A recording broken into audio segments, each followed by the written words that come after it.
लीलयकुचेलमौलिपालितं कृपाकरं नीलनीलमिन्द्रनीलनीलकान्तिमोहनं बालनीलचारुकोमलालकं विलासगोपालबालचारचोरबालकृष्णमाश्रये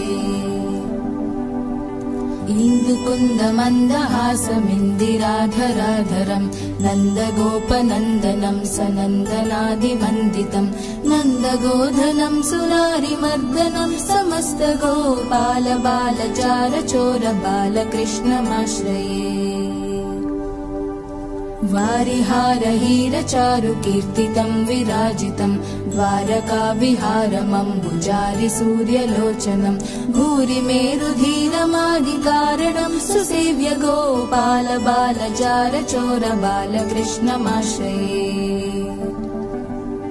शेषभोगसायिनं विशेषभूषणोज्ज्वलं घोषमानकिङ्किणी विभीषणादिपोषणं शोषणाकृताम्बुधिं विभीषणार्चितं पदं गोपालबालचारचोरबालकृष्णमाश्रये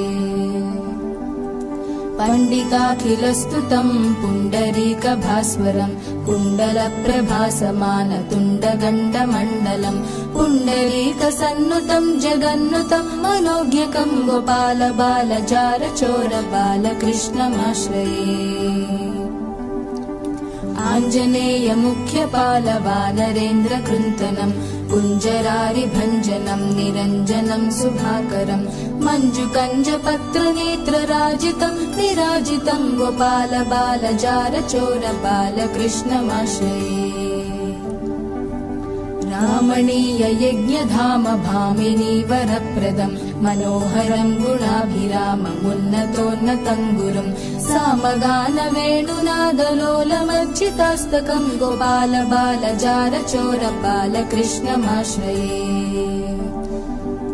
रङ्गदिन्दिराङ्गमङ्गलाङ्गशौर्यभासदा सङ्गदासुरोत्तमाङ्गभङ्गकप्रदायकं तुङ्गवैरवाभिराममङ्गलामृतं सदा गोपालबालचारचोरबालकृष्णमाश्रये